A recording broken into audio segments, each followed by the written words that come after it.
Okay, so we've started recording. Welcome to the University of Ghana. Welcome to this course. I'm Dr. Emmanuel Ani. I'm going to take you in this course titled Critical Thinking and Practical Reasoning. This is one of those courses that has been designed to improve your methods of reasoning, the quality by which you construct your arguments and by which you solve problems and by which you reach decisions. So it will help to highlight some of the, some of the items that is contained in the course outline. Now, so I have to stop sharing and then I have to open up the course outline. Let me open up the Sakai site and get to our course on the site so that I can read out a few things on the course syllables and we'll discuss them briefly. Then we can begin our class for today. So by way of a general question, I hope you guys can hear me. Am I loud and clear? Yes, sir. Yes, sir. Yes, sir. Okay, so in the previous class, I was not loud enough. So I guess that was a problem with my earpiece, which also has a mouthpiece. And probably the mouthpiece of my earpiece, because it has its own volume, that might have tampered with the volume of the device. So I'm going to omit my earpiece for this class.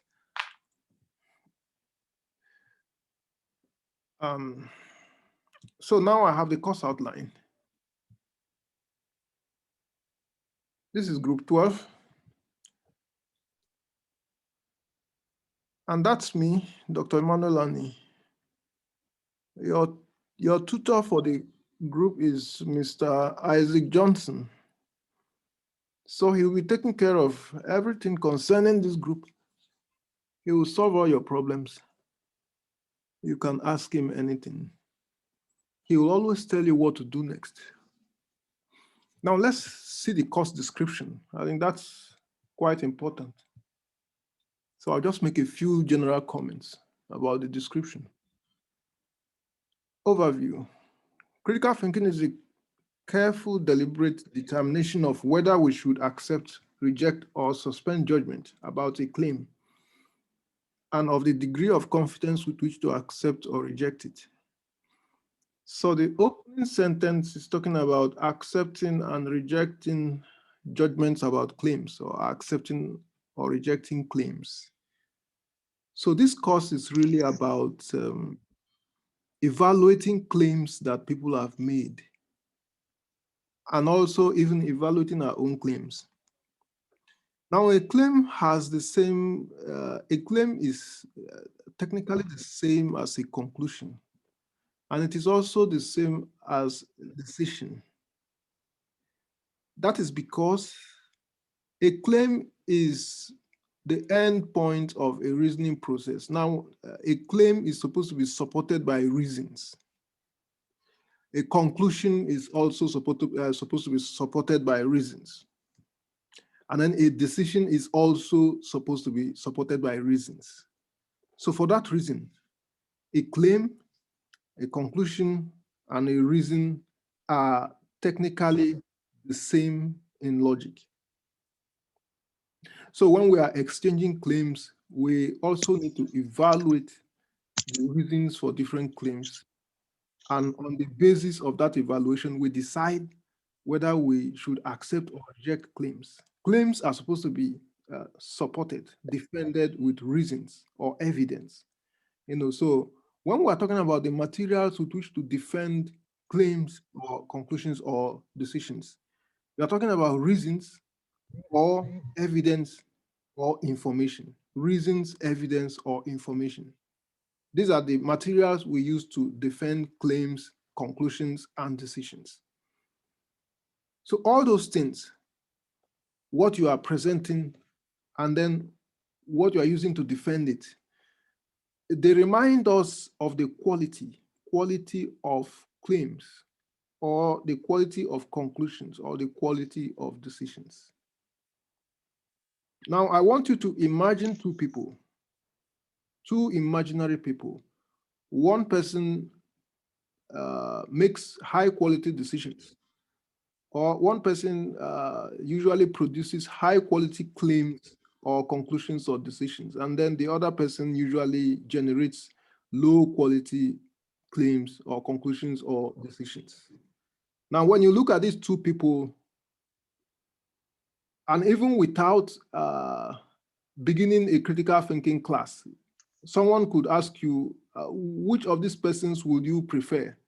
You would prefer the person who generates high quality claims, conclusions, and decisions, because you know that such high quality claims or decisions or conclusions, they would make life better for that person than the other person. So that is why we are here. We are here to improve the quality of our claims, our conclusions, and our decisions. Now, when you make a claim and you support it with reasons or information or evidence, then you have made what we call an argument. When you make a claim or a conclusion or a decision and you support it with reasons or information or evidence, then you have generated an argument. An argument is a claim or a conclusion or a position that is supported with reasons or information or evidence. So the question, the ultimate question, is the quality, the correctness, the accuracy of such claims and conclusions or decisions. What is the relationship between the claims, conclusions, decisions, and their supporting reasons, information, or evidence? There are relationships. So it is those relationships that we are going to study. And when we study that relationship, we will see how the relationships either make them better or worse. Okay. Now the second sentence, critical thinking operates according to rational standards, in that beliefs and claims are evaluated by how well they are supported by reasons. So that is what I just explained. So this course will introduce students to the methods and principles used to distinguish good from bad reasoning. So I think I've already captured all these things in my brief discussion right now. So let's leave the description and go down. Course format and delivery. So we are delivering the course online through video lectures, slides, 3D materials, and then we'll have assessments, tests, assignments, and end of semester exams. Announcements will be posted on the course website. The course will be delivered online. The course instructors will teach the course through lecture videos, PowerPoint slides. The teaching assistants will be online in the chat rooms and forums on Sakai. Prepared and active participation is required. So you have to attend live sessions as much as you can, unless they are clashing with your other courses or your other classes. There shall be weekly activities or assignments based on the weekly lessons. Then students are to note the groups they belong to on Sakai, and then students are to observe all online classroom etiquettes and netiquettes. Now, so learning outcomes. There are certain things we hope to achieve at the end of the course. So let's begin from, in the area of knowledge. Number one, we want to be able to learn how to distinguish different types of arguments, knowledge, truth, and how to acquire them. So different types of arguments, how to distinguish between them.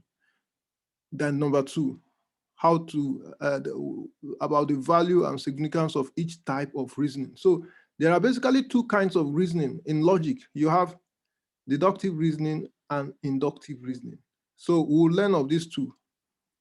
And then number three, why it is necessary to examine one's own thoughts and how to categorize the sentences that express them. Number four, we'll learn the difference between empirical and normative judgments. So let me explain these two right away. When you are talking about the empirical, you are referring to facts in the external world. Facts in the external world. The world out there, the world outside your mind. That's the empirical. Whatever you can verify. But when you are referring to the normative, you are referring to the world of values, the world in the mind, the values that people hold, the values that people cherish, what people regard as right or wrong, good or bad, beautiful and ugly, productive and non-productive, reliable and non-reliable, all those distinctions. Those are mental distinctions, So all those things are called values. They are values. What should be, what should not be, what ought to be, what ought not to be. So the empirical refers to what actually is in the world, but the normative refers to what should be, what should not be, what ought to be, what ought not to be. So that's the basic distinction between the empirical and the normative. And this course will bring out that difference very clearly. Then number 5, how definitions differ and overlap. Now, they matter about definitions. Definitions occupy a very important position in logic. Why? Because when you are making an argument,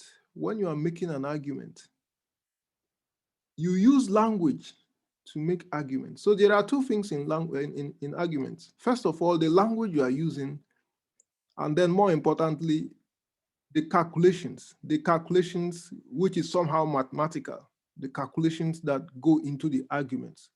So in spite of the fact that your arguments depend on calculations, it is used, you use language to convey it. So it is like using language to express calculations. That's what you see as arguments. So although it involves calculations, it is embedded inside language. You actually use words. So because you use words, because language is the vehicle for making arguments, you also have to look at the language instruments you are using. So before you even begin to study logic or critical thinking, you have to do a brief course on language, especially certain aspects of language that is important in logic. So that's what we're going to do. Now, if you look at this semester, you see that the first half of the semester is used to study some language instruments, some language tools that we're going to use. It will just be, you think you even imagine that it's a linguistic course, or a course in English, but it's not exactly. We just want to study some language tools that we need for logic. And that is where definitions come in. Now, definitions are supposed to teach us about the meaning of things. A definition is a sentence that provides information about the meaning of something. That's the job of definitions. Now, the meaning of concepts is very important, because if you are arguing about something, if you are arguing about a concept, and the meaning you have of that concept is not accurate, then it means that your whole argument is in vain. So even before you begin to launch into your argument, you need to be sure that you understand a concept or an idea or an object or a phenomenon. You need to be sure that your understanding of that concept is accurate. Then you can begin to construct your arguments. So being accurate in your grasp of the meaning of something is an important first step before your critical thinking about it. And the sentence that gives us information about the meaning of a concept or a word is definition. So that is why definition is important in logic. We study definitions because we want to be on the safe side. Just imagine that you are making an argument, and after arguing for 10 minutes, somebody tells you that the concept you are referring to in your argument, that it is not what you think it is. that I think you have the wrong meaning of that concept. And then the person explains the more accurate meaning of the concept. Then it means that the whole argument you've been constructing on that concept was just a mistake. So that kind of experience is embarrassing. You don't want to be in that spot. So that is why we study definitions. We will see different kinds of definitions, their role, their functions. We will see good and bad definitions. We will see several problems with definitions, several ways in which definitions can be inaccurate, so that right from the beginning, you'll be an expert in, learning how to be accurate about the concepts you are using in your argument. Then number 6, we'll see the different types of discourse, such as argument, instruction, rhetoric, narrative. So when you are looking at a passage, you will be able to determine which part of the passage is an argument, which part is an instruction, which part is just rhetoric, and which part is a narrative. Then number 7, informal fallacies. Now, fallacies are instances of bad arguments. So when this course is basically to study good arguments, and then we'll study bad arguments so that we'll see the value of the good arguments. So when you study good arguments or good reasoning, you also have to study bad argument or bad reasoning, so that you contrast it to the good argument or good reasoning, and then you see the difference in a practical way. So bad reasoning, bad argument or bad reasoning, we call it fallacies in logic. Fallacies. We have both formal and informal fallacies. We will see formal fallacies when we are studying deductive reasoning or deductive argument. And then from there, we'll also see some other fallacies. We'll see causal fallacies. We'll see linguistic fallacies. We'll see, even when we are studying definitions, we will see some fallacies. Some inaccuracies in definitions are also called fallacies. Then the last week of the semester, we'll study what we call informal fallacies. That's number 7, informal fallacies. That's other kinds of fallacies that are not formal fallacies. So these are expectations for this semester in this course. And then there are some skills we also hope to acquire at the end of the semester. We want to be able to identify and critically analyze sentences that claim some truth and point out those that are incapable of being true or false. Then 2, we want to identify when the principles of logic may or may not be used on a type of language. So it is not all languages that involve argument. Some passages are non-argumentative. So we want to be able to identify when something is an argument and when it is not. Number 3, we want to be able to identify and construct arguments. So it is the construction of arguments that this course is all about. Then number 4, we want to be able to apply the appropriate philosophical techniques to assess the strengths and weaknesses of arguments. So we are in this course because we want to be experts in the business of assessing the strengths and weaknesses of arguments. Then number 5, we want to be able to avoid the pitfalls in different modes of reasoning so as to reason well. And then number 6, which is very important, we want to be able to apply appropriate techniques of reasoning in one's everyday life. Now, let me explain that I mentioned that claims are the same as conclusions and they are the same as decisions. So arguments, when you are learning to construct good arguments, you are also learning to construct how to solve problems. You use arguments, the same techniques you use in constructing good arguments. You also use them to reach good decisions. So the same techniques you use to arrive at very good claims, but accurate and correct claims or conclusions, is the same technique you use in arriving at very good decisions. So all of them are just involving the same technique. You present something because you have seen, because it has a good defense. You present something because you've seen it has a good defense. If something doesn't have a good defense, you refrain from presenting it. So you present something only because you have ascertained that the defense is good. So that applies to claims, conclusions, as well as decisions. So that is why this course is so important. It affects all aspects of your life. The decisions you take everywhere, in everything that concerns you, both public and private, whatever it is.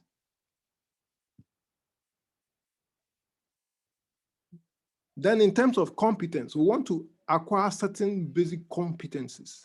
Number one, we want to be able to think clearly about conceptual and practical problems and to make good suggestions about how to resolve them. Just imagine you have this number one skill. I mean, you will go very far in life. A lot of doors will open for you because people will see that you think clearly, you are very analytical, your brain is very sharp, you offer suggestions that make life better for people. I mean, the benefits are endless. Once you develop that kind of ability, then your value is very high. So I want you to just imagine it in your mind. I mean, your prospects, where you can go with these kinds of abilities.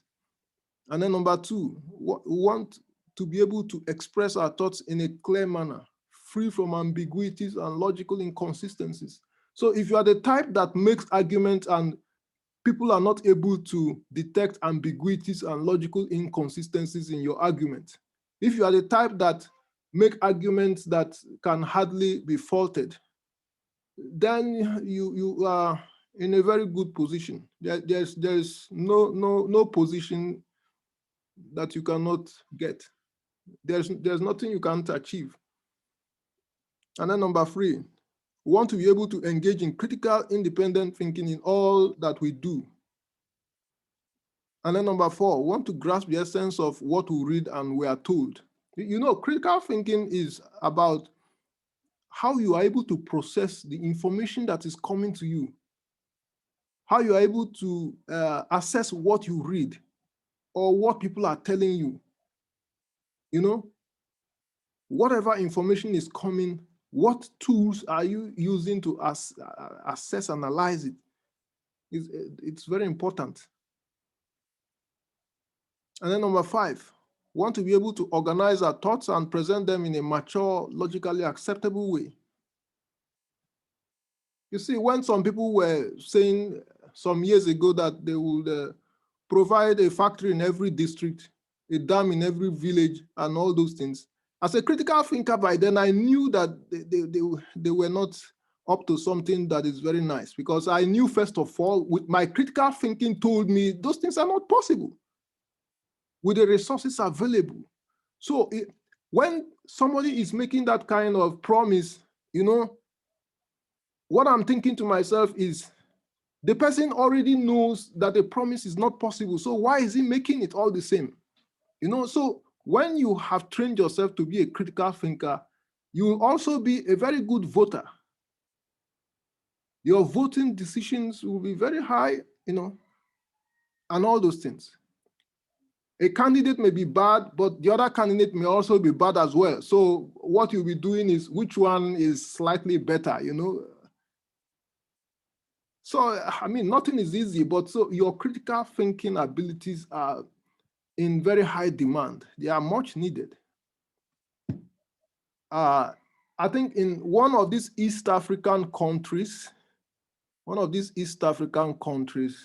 a political party, I think, was that Zambia or Zimbabwe? I think it is Zimbabwe. One political party in Zimbabwe was saying that they would build how many companies in 2 years.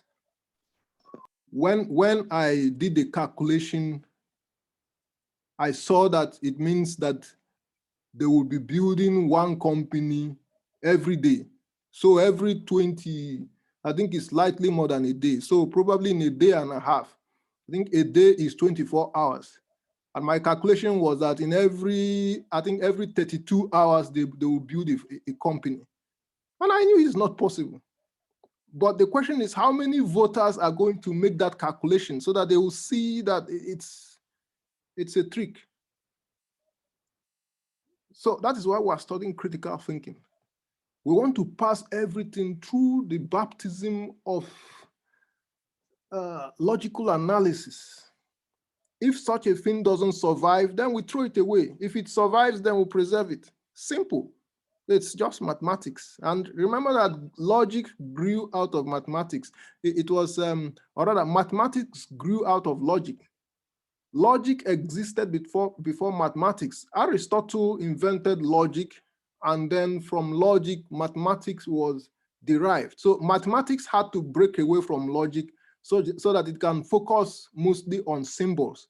But logic still uses words, you know.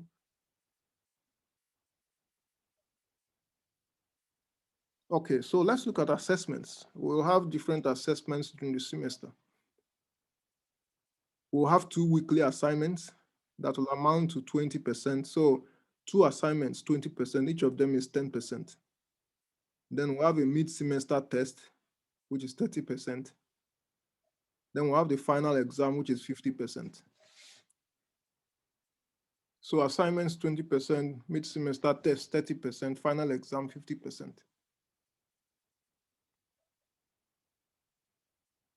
Then this is the timetable for the course. We have 6 weeks.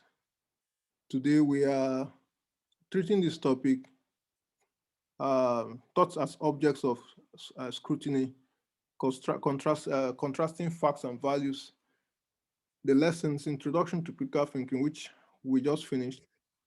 Then you have the review of the course outline. And in fact, that's what I'm doing right now. Then we have distinguishing types of sentence-shaped thought. So we are going into that in just a few minutes. Recognizing sentence fragments and emotive expressions, identifying different types of declarative sentences, contrasting facts and values. So we're doing these ones today. Next class, we'll do this. The third class, we'll do this. The fourth class, we're going to do this, and so on. Then very soon we're done. So this is the recommended textbook. And without wasting further time, let's go into the business of the day. So today we're looking at speech acts. Speech acts, what are speech acts?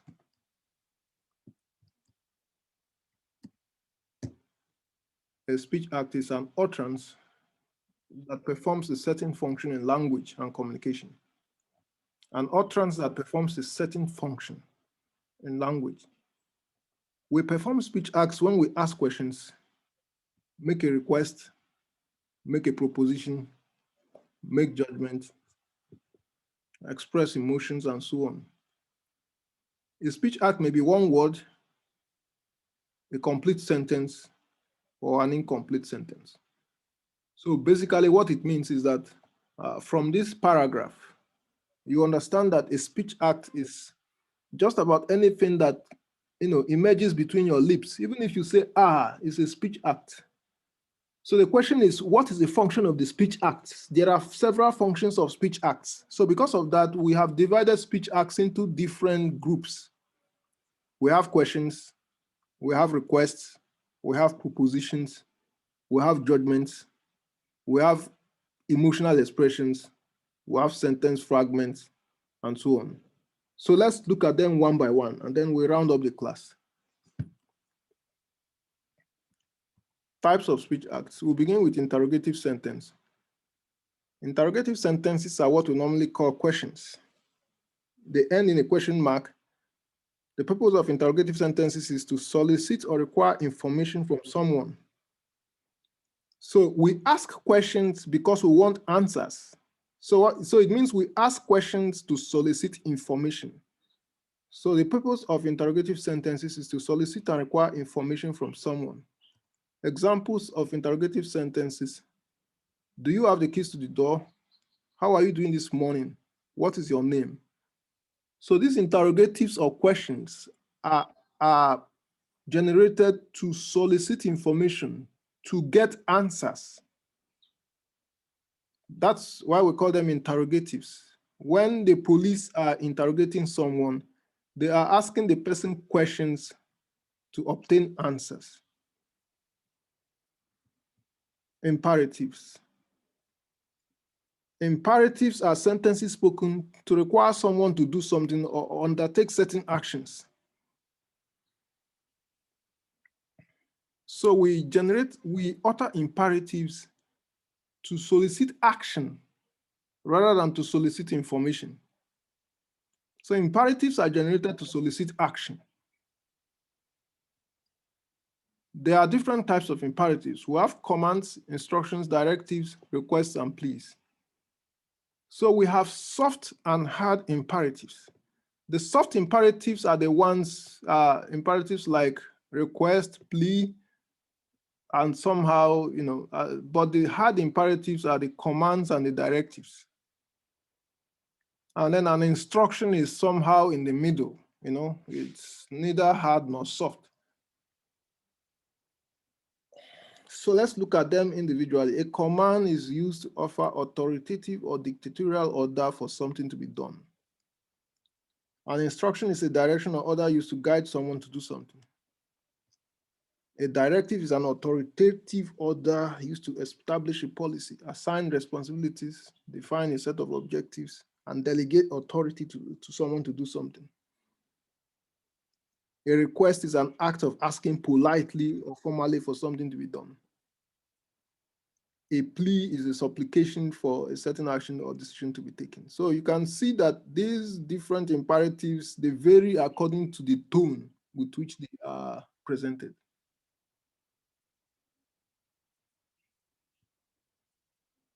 The examples of different kinds of imperatives. So you have examples of both hard and soft imperatives. The first one, clear this desk by tomorrow. That's an example of a hard imperative, probably a command or a directive. Please water the plant. That's an example of a softer imperative. Drive to the junction and turn right. Do not turn over the next page. Answer only one question from this section. Slow down, men at work, and others.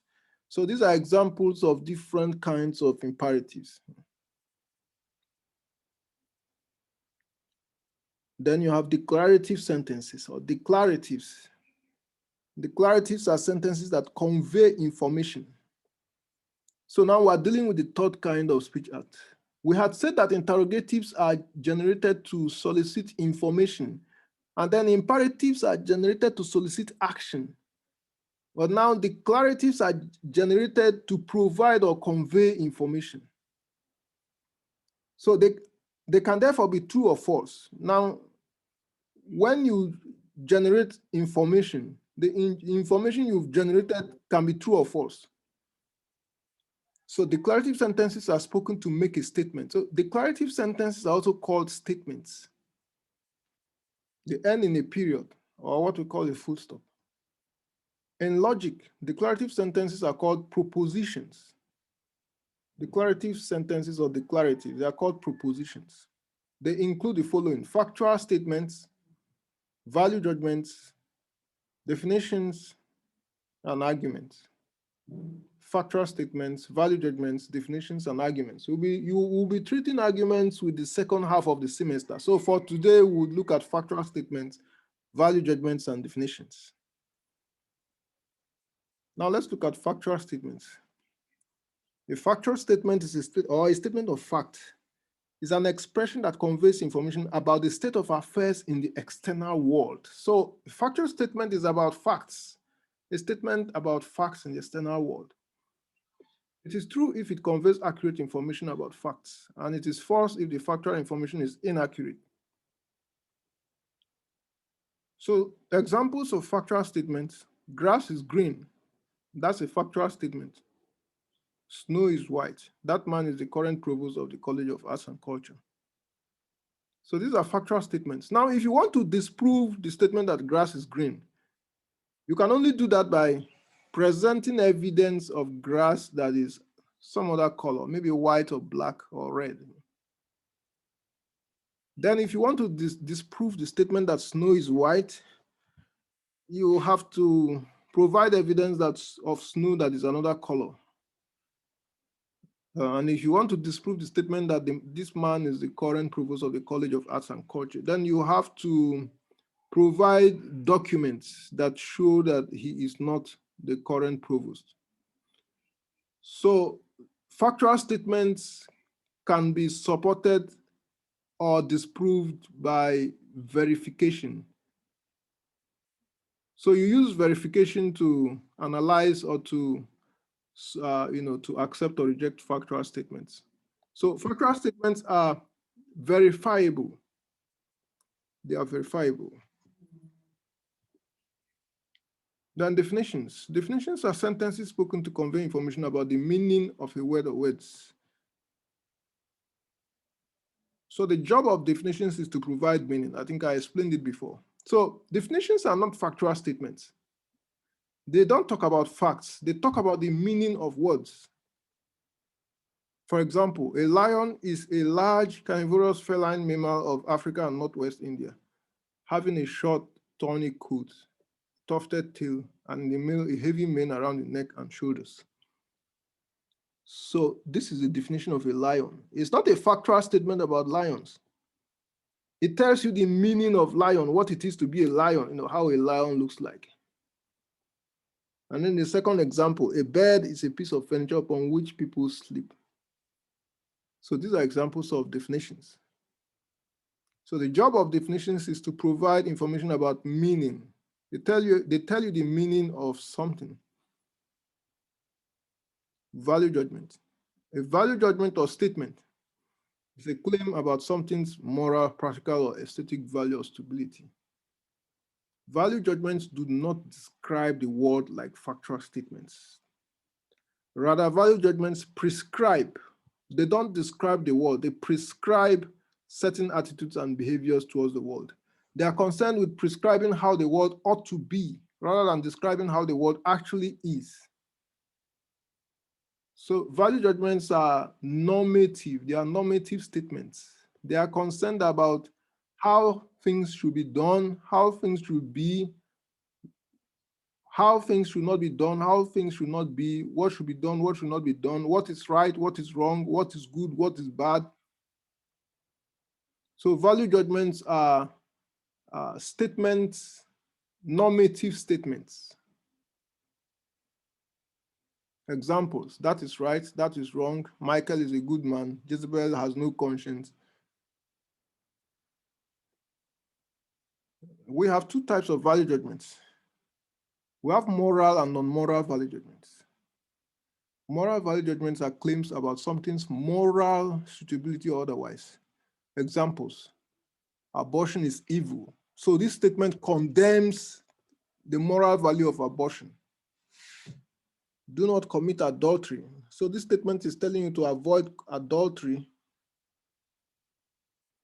Do not insult your spouse. So these are moral value judgments. Then we have the non-moral value judgments. They are claims about something's practical or aesthetic suitability or value. So we have values that are not moral, but their values we also cherish a lot. So look at the examples. Ofori is an excellent student. So excellence is not really a moral value, but we cherish excellence a lot. And then that shirt is too tight on you. So tightness, or the ability of clothing to fit someone, is a value. Probably an aesthetic value, but it could also be a utility value. The fitness of a piece of clothing is aesthetic if the fitness is designed to make you, if the intention is for you to look beautiful or handsome. But the fitness of a piece of clothing could also be utilitarian. It could also be a practical value if it is designed to protect you from the weather. If you are putting on clothing that is too loose, then you are permitting the weather, the air, you are permitting the wind to blow under your clothes, between the clothing and the skin, or you are permitting air to pass between the clothing and the skin, and that could make you cold. So probably some clothing that is not fitting enough might not protect you from the weather. So if that is the case, then the fitness of a piece of clothing could have a utilitarian function, a practical value. But otherwise, it is an aesthetic value because most of the time it is concerned about how you look or how you appear. Then the third example, that car is beautiful. So beauty is an aesthetic value. If something is beautiful or something is not beautiful, something is ugly, those are aesthetic values. So non-moral values are aesthetic values or practical or utility values. Now, practical or utility values, there are many practical or utility values. Examples of practical or utility values include durability, reliability, efficiency, productivity, and some other values. You know.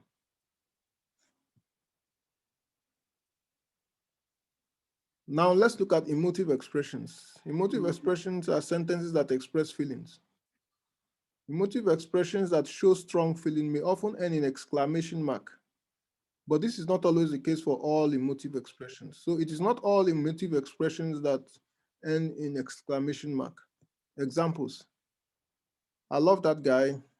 I hate how she dresses. We hope you win the tournament. Hallelujah. So these are emotive expressions. They are not logical arguments that you agree or disagree with. So if someone says, I love that guy, you don't say, I agree with you or, I disagree with you. You can tell that person, I don't love that guy. So the person loves the guy, you don't love the guy. It's fine. But you don't say you are wrong to love that guy.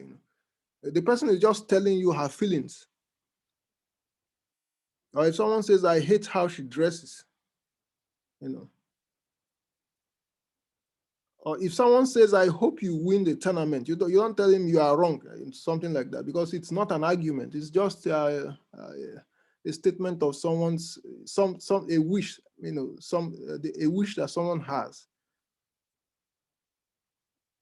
If someone says hallelujah, you don't say, no, hallelujah is wrong. It's just an emotive expression, Someone is stating how she feels. So emotive expressions are not logically, they are not logically analyzable, you know. Then sentence fragments. Sentence fragments are incomplete sentences lacking either noun or verb. Sometimes sentence fragments act as signposts to show direction or to advertise a product. Examples of sentence fragments: Desmond for Parliament, yam with sauce, your dream house.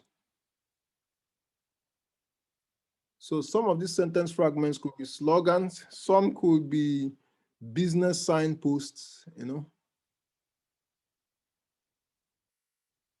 Now let's do some exercises. But before we do these exercises, do we have a course rep for this group? Yes, sir. Who is the course rep? I forgot Helen. Okay, so if we have a course rep, then that's fine. So that otherwise we would have just selected one right now. So now that I've confirmed we have a course rep for the group, let's do these exercises. So we're required to convert one type of speech act to another. So rewrite the following emotive expressions as value judgments. So these are emotive expressions. Convert them to value judgments. Number one, what a beautiful lady. Convert it to a value judgment. Anyone?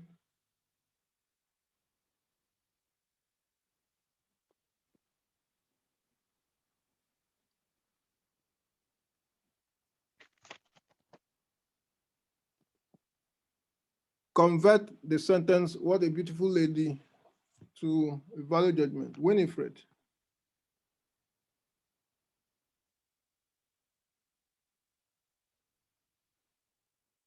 Yeah, so Winifred, you wanted to answer it. Yes. Please, she is such a beautiful lady. Yeah, just say she's a beautiful lady. So the search, you don't need Okay, to add the she's a search. beautiful lady. Okay, good. Okay. So the next one quickly. Gabriel, the next one. And then Okay, so Boy Chua, the next one. he is kind. He is kind. And then the next one.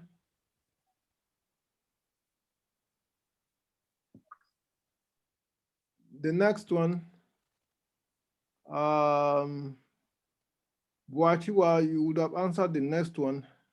Then Judith, Lydia, and Elon, you are going to answer the next batch of questions. So what an extremely delightful journey. Convert it. Judith.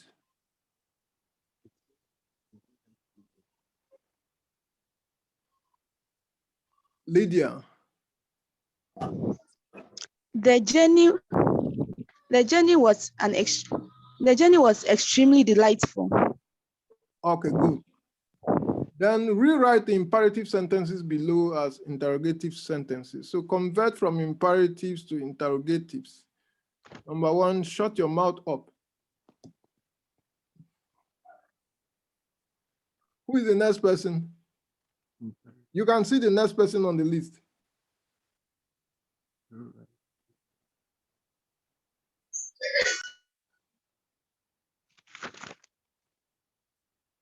Can you shut your mouth up?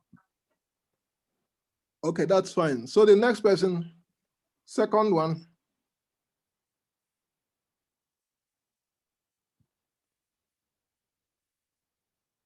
Can you speak loudly? Can you speak loudly? Next person for the third one. Next person on the list.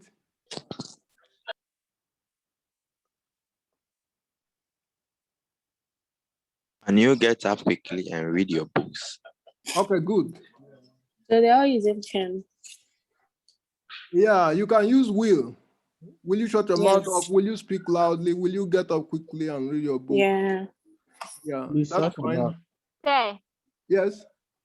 please, if you use the will you get up quickly and read your books? Isn't it like an imperative, like a command imperative? Yeah. No, Yes, I that's a know. command. We are just doing an exercise, but Okay. yeah, we are converting. Remember, we are converting from imperative, so it is already an imperative. Yes. So converting it to an interrogative does not really mean that it has stopped being an imperative. We are just doing the conversion so that we learn to convert from one form to another. Okay. Rewrite the following sentences. Then the next one, rewrite the following interrogative sentences as statements of fact. So convert from interrogatives to factual statements. Who is the next person? Amma plays football. No Amma, person answer. Amma is playing football. That's fine. Next person. He has finished his homework. Yeah, that's fine. Next person. The match is coming up today. Okay, that's good. That's fine. That's point blank. So we are done for today. We have seen the different speech acts we need for Just one something. our course on logic. Now you can ask any questions you have for this class, for this topic. All those who raise their hands to answer the questions, you have to bring them down so that we see the hands of those who want to ask questions.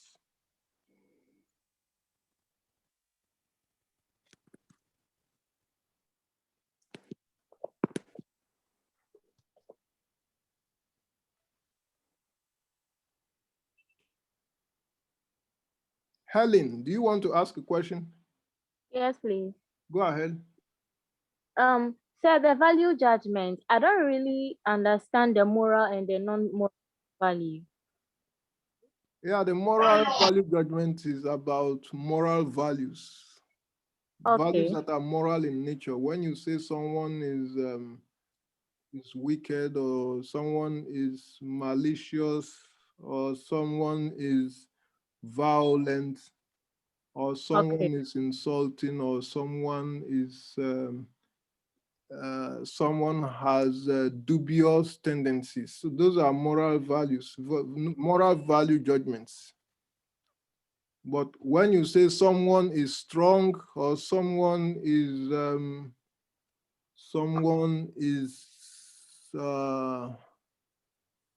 if you say someone is strong, or someone is Wait. hardworking, Okay. or someone is smart, Beautiful. if you say someone is smart, or someone is enterprising, they are non-moral value judgments. Okay. Thank you, sir. Okay, that's good. Then you have Aisha. Do you have a question?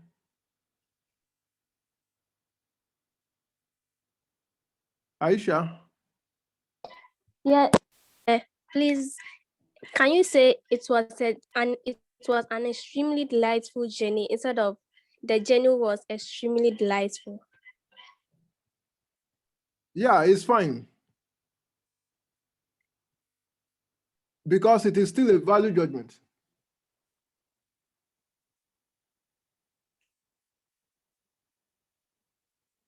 Then Emmanuel.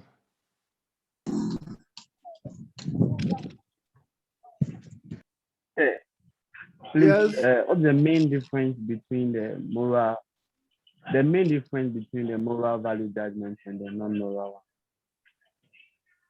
You have to advise yourself on that. What we do is to have presented you with the examples of each category of moral values. So you have to ask yourself, what is the difference between the moral values and the non-moral ones? The moral ones would require, going into another course entirely. We have this moral philosophy where you learn the difference between, things that are moral and things that are non-moral and those things. But whatever is the reason why something like being hardworking is not seen as a moral value, or being productive is not seen as a moral value, I think that should be that should be an answer to that question. But it's not really the criteria for determining the difference is not very clear. What we have is that there are certain things that we have termed as moral and then non-moral. Okay, so now Helen, you have already asked your question, and now we have exhausted the questions. So our next class will be on Monday. We have 2 classes a week. Kwabena. Yeah, if you Yes, receive Sakai. come again. I wanted to know if you received the slides on Sakai. The slides are already contained in the video. So you saw I was, going through the slides. So just by watching the video, you also have access to the slides, as well as how the slides were discussed. So it is actually better watching the videos, which I'm going to post on your Sakai site. So please, sometimes you just want to read the slides to make up your own notes. So I was just asking if they'll be available there. Yeah, but you have your textbook. Sir, please, yeah, but you are supposed to buy textbooks, which are better than slides. So I used to post the slides, but I think some people in authority are complaining that it prevents you guys from buying the textbooks. Okay, sir. Yeah, so just get the textbooks, combine them with the videos, which, like I told you, contains everything. In fact, there's nothing in the slides that wasn't shown on the video. And if you feel like just reading without looking at the videos, then you should be better off reading the textbook, because the textbook contains exercises that will perfect your skills. You know, just by reading the theory, I don't think it will go into your system unless you practicalize it with exercises. That is how you.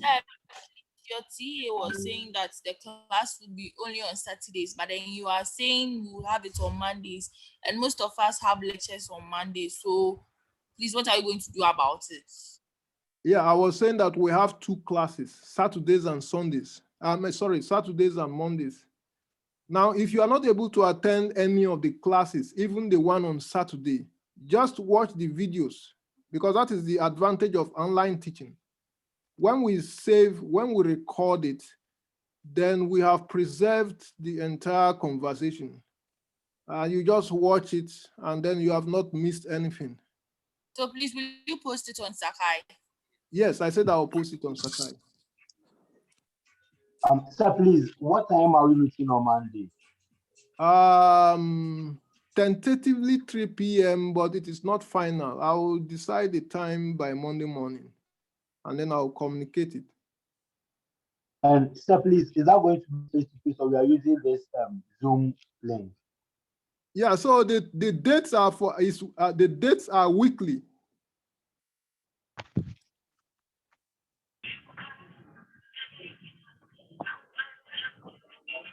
Victoria. Sir. Yes, go ahead. Sir, please, I don't know the books we are supposed to buy. So if you could give us the names of the books to buy and show us where we could buy it, it would be very helpful. Yeah, just go to the philosophy department. You know the philosophy department? Yes. Yes. It is directly opposite Legon Main Hall.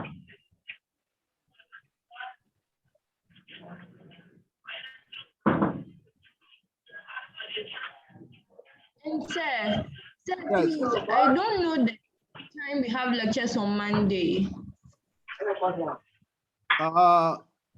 Don't worry, I'll decide that. I will communicate that to you. Okay, thank you, sir. Again, I don't have groups, so me like this. I just joined this class so that I could. Kwabena, please come again. I was saying that some of us don't have groups, so a friend gave me a link to join the group so that I could do this too. Yeah. Okay. So the different groups were formed on MIS.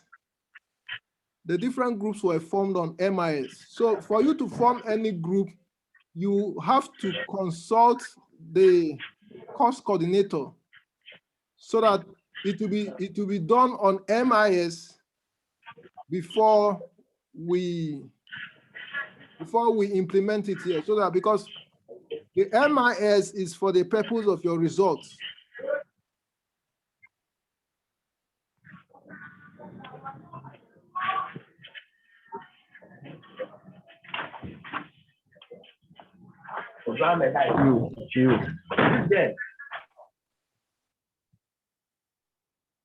So if you don't have any group, please contact the course coordinator, Dr. Richmond Kwesi, so that he will put you on one of the groups on MIS. And then if I get the information, then of course, if he puts you on MIS, then he will put you on Sakai. But how do you get to him? Dr. Richmond Kwesi, he's at the philosophy department. I think he comes to the department almost every day. Okay. Yeah, so there's nothing else except to end the lecture. I'm wishing all of you a pleasant weekend. We shall meet again on Monday. For those of you who have the time. Sir, please.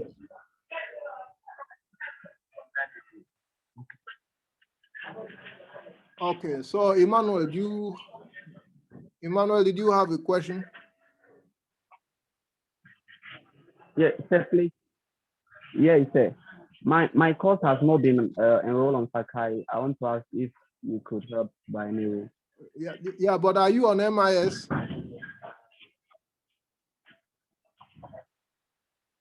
Yes, please. Yeah, so if it's on MIS, then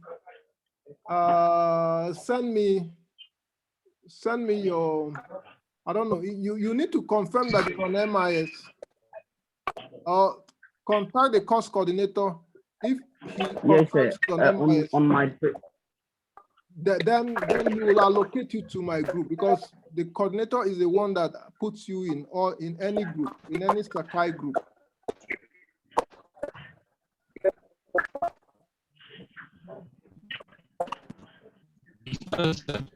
Yeah, then David, yes. Hello. Sir, please. So please, when are you on Mondays? So all the time. Time for Monday's lecture. Yeah, I said I will decide. Okay. All right, so I wish all of you a very pleasant weekend. Have a good weekend. Today, right?